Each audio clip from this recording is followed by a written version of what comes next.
Halo, perkenalkan nama saya Risa Dia Aulia dari kelas TRKJ 4B. Pada video ini saya akan membahas mengenai teknik hacking dan bagaimana cara menanganinya. Yang saya akan bahas adalah teknik hacking denial of service. Pada denial of service, hacker akan mengirimkan banyak permintaan ke server atau situs web secara bersamaan dari berbagai sumber, sehingga server atau situs web tidak mampu menangani permintaan tersebut dan menjadi overload. Akibatnya, server atau situs web tersebut akan down atau melambat, dan pengguna tidak bisa mengaksesnya. Denial of service bisa digunakan untuk mengganggu layanan online seperti game, e-commerce, media sosial, hingga situs web pemerintah.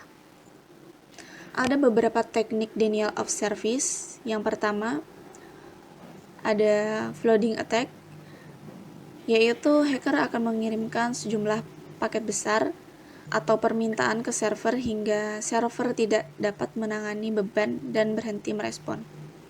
Yang kedua ada SYN flood. Pada SYN flood, hacker akan mengirimkan banyak permintaan koneksi TCP ke server target, tetapi tidak menyelesaikan 3 langkah tangan atau three-way handshake, sehingga membuang sumber daya server untuk menangani permintaan palsu. Yang ketiga ada UDP flood.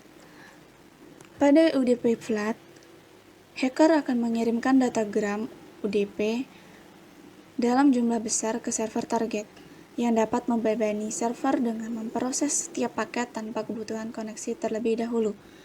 Yang keempat ada HTTP atau HTTPS flood. Hacker akan mengirimkan permintaan HTTP atau HTTPS dalam jumlah besar ke server target,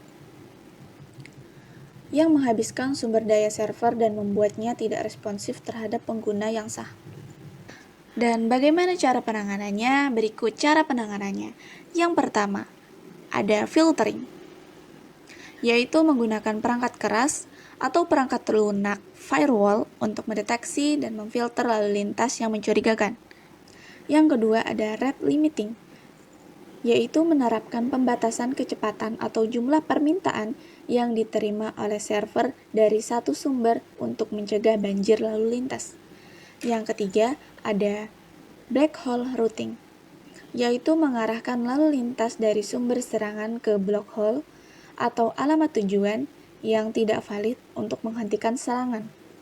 Yang keempat, cloud-based protection, menggunakan layanan proteksi DOS yang disediakan oleh penyedia layanan cloud untuk menangani serangan sebelum mencapai infrastruktur internal. Itu tadi penjelasan singkat mengenai denial of service.